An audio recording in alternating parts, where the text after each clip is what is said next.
What's up, everybody? It's Deshaun Sullivan with the Sully Podcast. I'm the host. If you guys would follow the Sully Podcast at all the different icons listed above, you can find us there. And also go to www.realsupersully.com.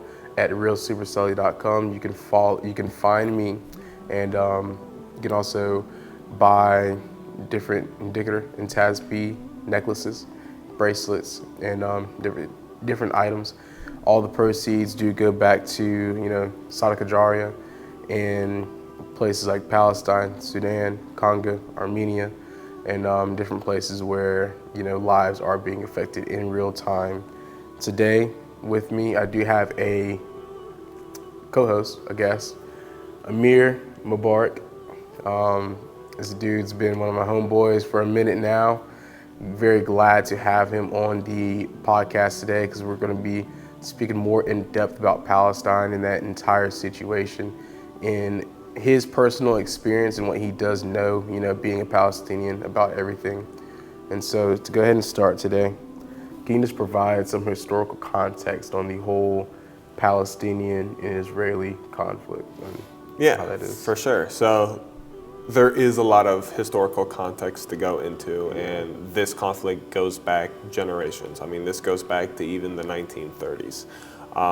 And what people have to understand is that the land that is Palestine was not a land that should have been given away. And it was not, it used to be a British mandate, and the British used to actually run that area. And they were the ones who decided to give away this land without any real authorization or any kind of thought to the Palestinian people or to the native people that lived on that land. And while there have been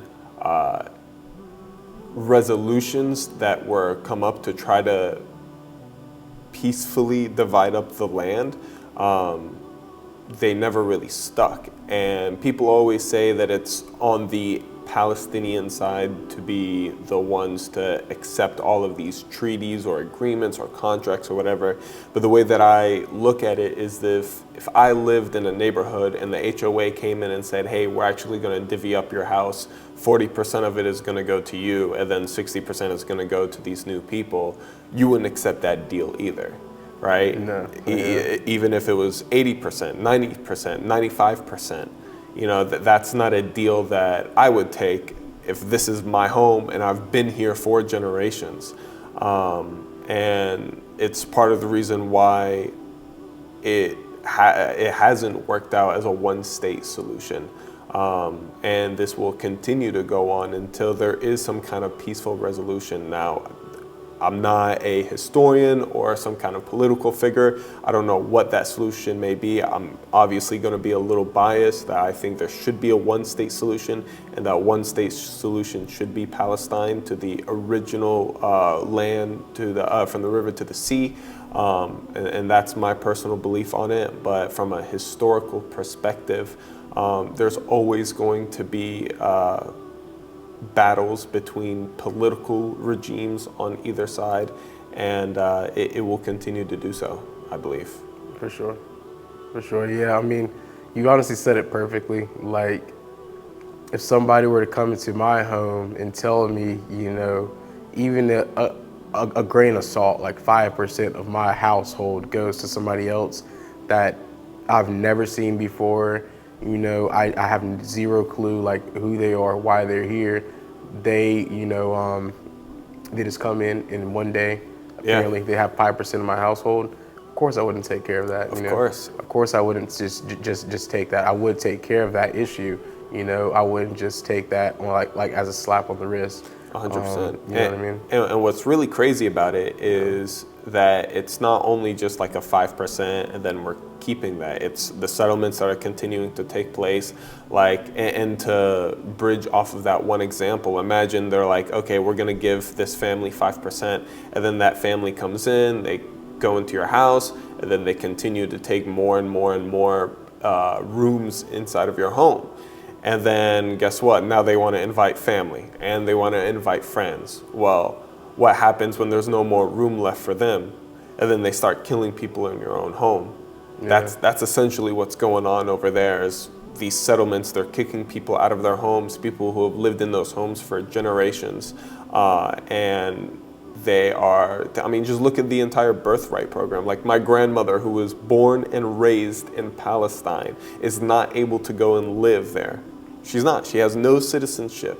But, Anna from Brooklyn, who has 1% Jewish ancestry or even converts to Judaism, she now has birthright and is getting flown out to Israel and occupied land there.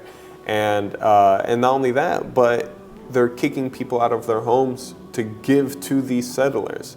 And it's not just settlers, but they're legally settling there according to international law. Yeah. And I think that's the biggest issue right now, is the blatant disrespect for international law and continuing to do what they believe is right for them when it's not what is legal, at least according to international law. It's not beneficial, like speaking about international law, like UNRWA and different things like that. The UN, for example, they created UNRWA simply for the whole Palestinian cause. To me, that is almost like the dehumanization of the Palestinians, because why are the Palestinians not protected by simply the UN by themselves? You know what I'm saying? Why did they have to have an entire different organization set up just for them? To even have like some sort of valid citizenship throughout the world, because there is no UNRWA for pretty much anybody else. You know what I'm saying? That organization does not exist for anybody except the Palestinians, because the Israelis did not see the Palestinians as human at the end of the day, and they were not going to allow the Palestinians to continue to have their citizenship, Well, I think a part of the reason why UNRWA exists, or why Palestinians specifically have their own organization to speak on their behalf, is because it really is such a special situation in the way that the land is inhabited by the Israelis and the way that Israel came to be. It's not like any other country where you have a mass ethnic group of people that are scattered across Europe and America. And especially as something as horrific as the Holocaust, you wanted to be able to reconcile for those people, which I understand. However, why was Palestine the resolution? Why didn't they split off half of Germany and say, you know what, Germany, Exactly. for what you guys, the atrocities you guys committed to the Jewish people and other groups of people as well, we're going to cut off half of Germany and declare half of it, a Jewish state, or even America, since they love Israel so much. They could have cut off a piece of Utah or Florida or something and designated a piece of land for the Israeli people, but we don't see that happening. And their whole part of their argument is that they're native to that land from 4,000 years ago and whatnot, and to a degree, I get that. But at the same time, this is not 4,000 years ago. This is the current day. And what I find really interesting is that DNA tests are actually illegal in Israel because a lot of them are not native to that land. They're native to like Eastern European countries like Poland and such. Yeah. And I find it interesting that they'll look at me and tell me that I'm not native to the land, which according to my 23andMe, I'm 98% Arab, and part of my heritage does come from the Levantine area. So I think it's interesting that a lot of them will look at me and say that I don't belong there and that's not my ancestral home, when, genetically, historically, biologically, that is my home. Yeah, I understand, yeah. And,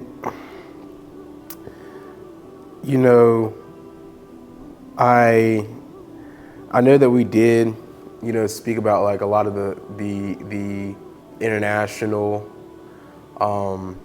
consequences, that are because of what the illegal Israeli, settlement has done.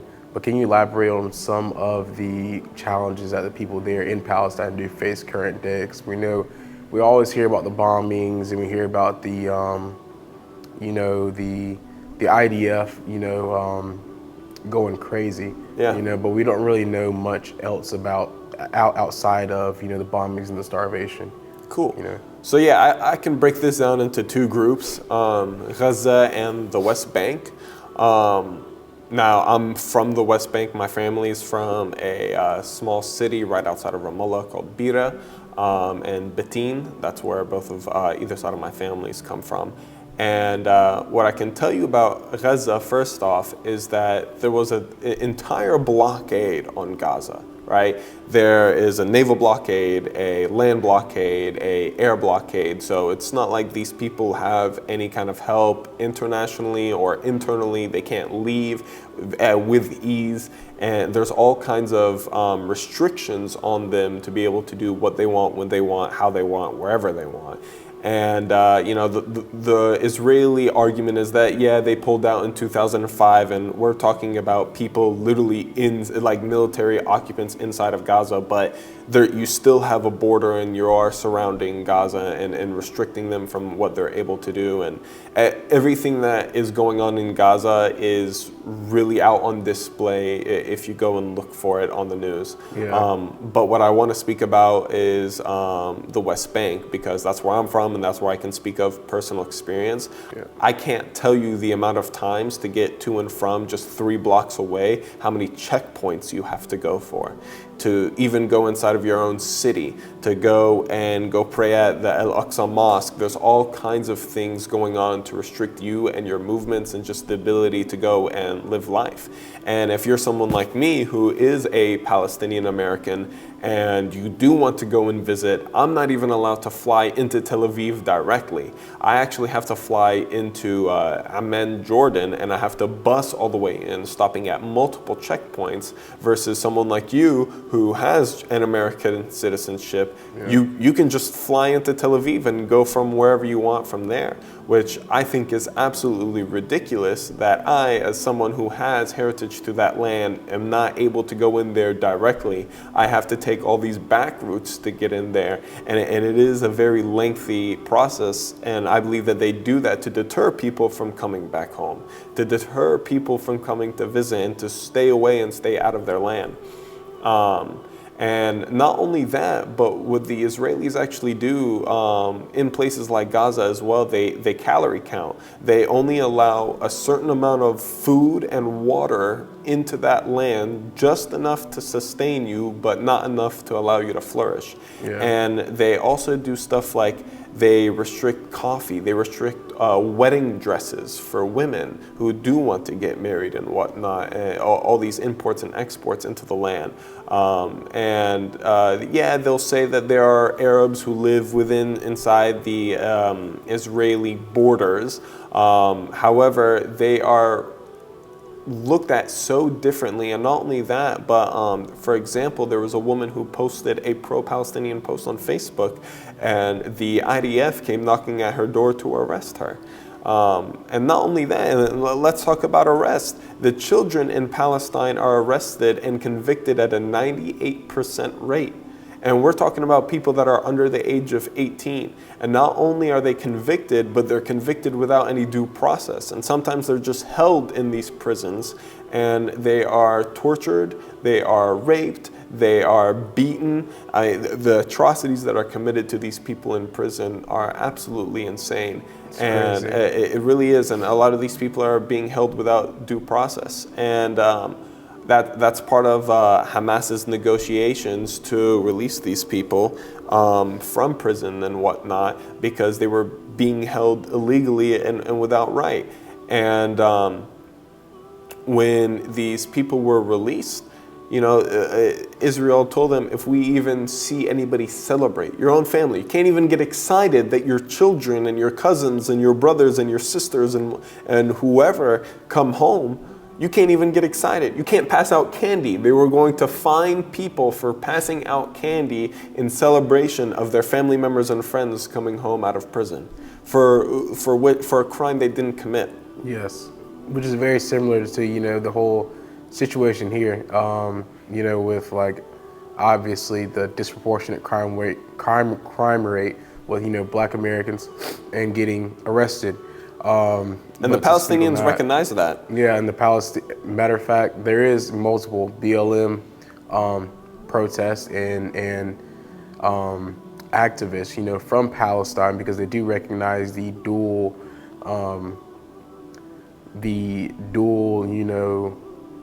discrimination. Yeah, that's the best way to put it. Truly between both the Palestinians and the blacks here. And the thing is, like a lot of people, when they do come to America, they don't even recognize that they are from a color called black. The Africans, because you have lots of different Africans. You have lots of different people that migrate to America that have no idea how America works, and America works on this racial hierarchy, this racial pyramid, which is the same as how they do. Pretty much, they do everything, verbatim in occupied Palestine. I don't even like to call it Israel, in my opinion, truly. There definitely is a stench of white supremacy that do exist in a lot of these regimes. Yeah. And when you were speaking about I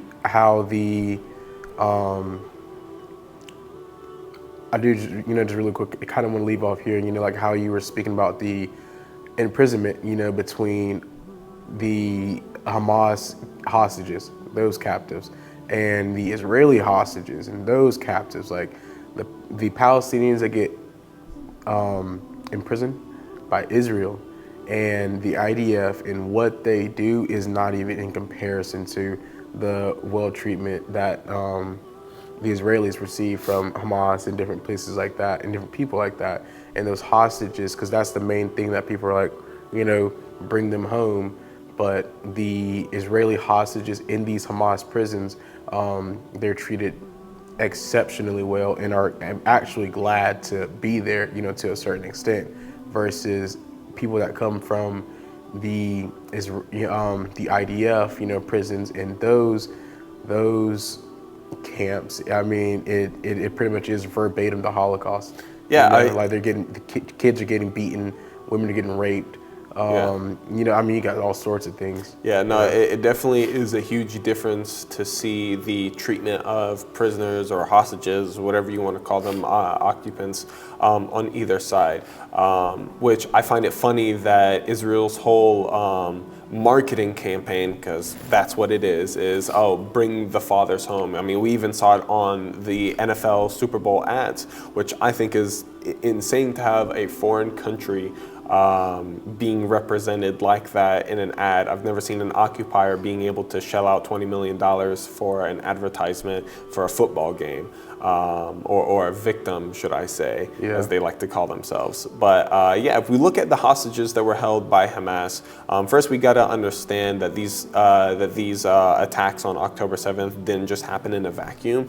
A lot of the hostages were taken in response to the fact that there were hundreds and thousands of Palestinian people that have been taken over the course of years by the Israeli side. Now, these hostages that were held by Hamas, they've written letters, they've talked to news people, and have said how well they were treated, how even certain medical personnel were in there to help with people who were wounded during October 7th, who were caught in the crossfire. A lot of these people even refused to speak to Netanyahu because of the indiscriminate bombing. They're claiming that they're trying to go in there and get the hostages, and Israel has one of the best militaries in the world, I think 4th in the world, and somehow they're not able to send a team in there to go and retrieve their hostages. Exactly. Yet what has been proven is that they're using dummy bombs and trying to flood the tunnels that Hamas is supposedly using to get these people out, knowing good and well that you have your own citizens in there. If you truly cared about the people that you're saying that you're trying to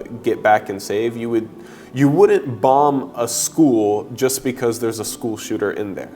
That's the best example that I can use. If there was a school shooter in an elementary school or middle school or whatever, some public school, the SWAT team wouldn't just say, just blow up the place just to take out one person. No, you would go in there to remove the person that is causing that is a threat to the safety of people. Right now, if that's the tactic or the ideology that the Israelis would use, then it would make more sense to send in a team to get rid of the Hamas occupants that are holding hostage of your citizens. But that's not the case, and that's been proven that that's not what they're trying to do, especially with like the dumb bombs and everything else that I said before. Yeah. Just the indiscriminate carpet bombing, regardless of, or without the disregard, without the regard of your own people. So I think that's a very important fact that a lot of conservatives or pro-Israeli people tend to forget, is that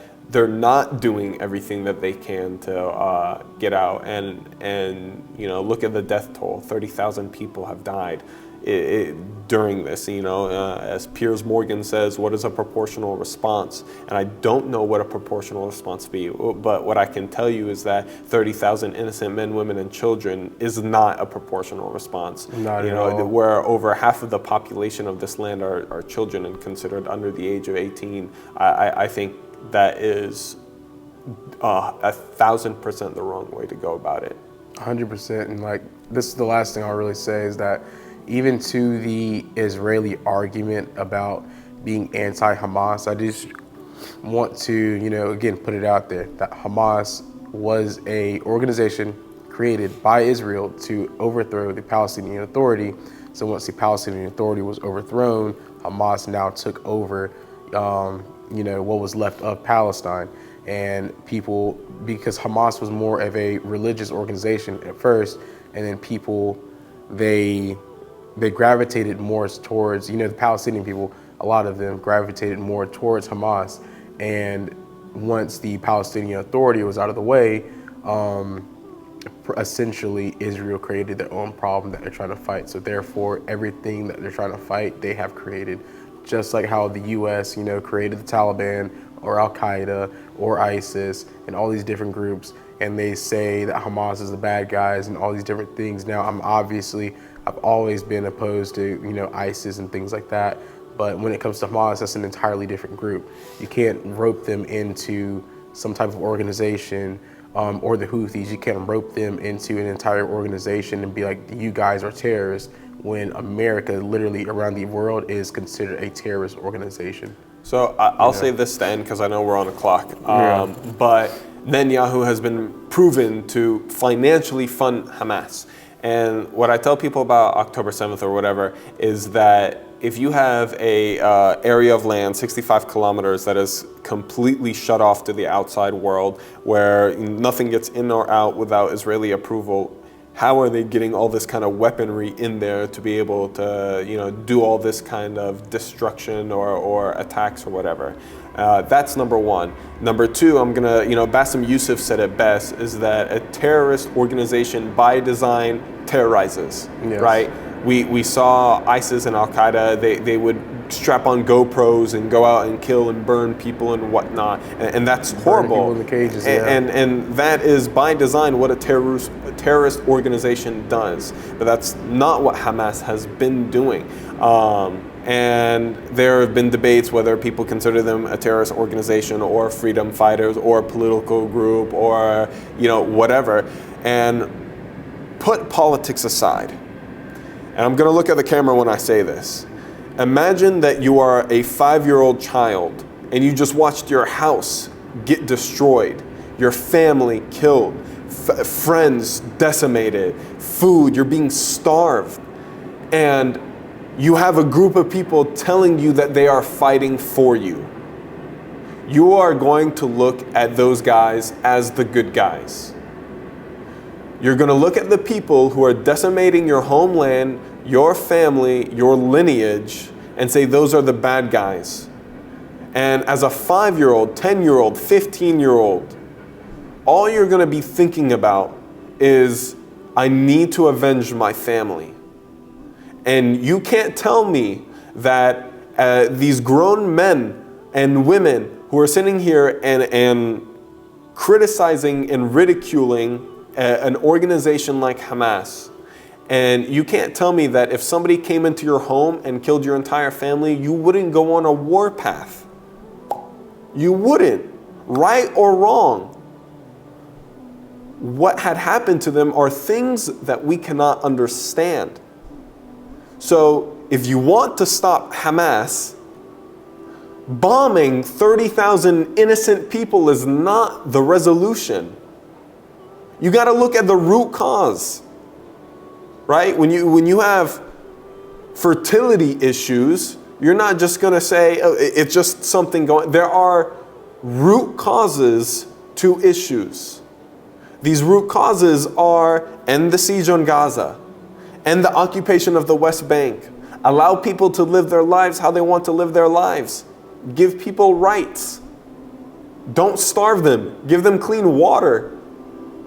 Don't sit there and raid people's homes and then flick up on Instagram or, social media dating apps with women's lingerie in your background or dead bodies. It's like crazy. it's atrocious. It's crazy. So when you have a group like Israel, or at least the Israel government, which 80 to 90% of their people are in support of the level of violence, and some even say that they should be using more on the Palestinian people. When you have a group like that is doing what they're doing, you can't fault a reaction to an action when the action is so atrocious. So that's what I want to look. I'm not in support of killing any innocent men, women, or children. In Islam, that is against our religion. As a human being, it is against our nature. That is something that is so wrong and so atrocious. And that should be the moral standpoint on both sides, not just the Palestinian. And that's the point. That's the main point I want to get across, because there seems to be a moral upstanding when 1,200, 1,300, 1,400, the number keeps changing, amount of people that died on October 7th, but there is no moral standpoint apparently for the 30,000 Arabs that have died in this conflict since October 7th. And the fact is, a lot of people on their side are not innocent. Yeah. A lot of people. When you have everybody who at the age of 18 is enrolled into the military, who have participated in these crimes, there's a gray area of what is considered innocent and what is considered innocent civilians versus active personnel or reserves or veteran military. There is a gray area, and where that area is, I don't know. But all I can say is this situation didn't happen in a vacuum. This was caused by something. And if you look back into the history, if you look back at all of these things that have happened, you'd understand where this conflict came from and why the things that are happening today are happening. I understand that totally. I genuinely appreciate you being on here. Yeah, man. Speaking about Palestine. And, for me, that's one of the most dear and near and dear things to my heart. The conflicts of Palestine, Sudan, obviously the Congo, Armenia. 100%. Those are because it's real lives that are being taken. Affected, And just realize they're being affected in every single last nation that I've ever spoke on, even Lebanon, Syria, all of them have a direct denominator. They have a common denominator, which is the IDF in Israel and America funding genocides in every single last country we've spoken on. In Armenia, it hasn't been 10 plus years, but it's been a minute, In totality, it's been like a century. Literally, it's been a century. And if you want to know if you're learning about this from this clip, or you're motivated or encouraged to now be a part of it and want to know how you can help, educate yourself. Follow people like Motaz or Bisan on Instagram, Al Jazeera, boycott companies like Starbucks, McDonald's, Disney, these people that are pledging and donating millions of dollars to help the Israelis. Be aware of what you eat and what you drink, and the kind of media that you consume as well. Donate. And just honestly listen. That's the most important thing, is listen and take in and try to be a human being. And this will be the last thing that I say. And and I believe this with my whole heart, if Palestine wasn't a Muslim country, this would be all over the news right now. People would be rallying of all kinds of different nations against the crimes against humanity. And so don't let your inherent or seated Islamophobia, because it does exist in our school systems. We're taught to be afraid of people who look like me, people who wear these, people who wear hijabs and whatnot. We're taught like that from a very young age. So get used to removing that brainwashing out of your mind and really learning that we're just human beings and we're just people too. We may call God by a different name, we may pray a little bit more times a day, but we're human beings as well. And with that, we're going to go ahead and end the episode. Again, you can find me at The Sully Podcast. That is at every link that you see above. You can also find Amir at Amir Sessions.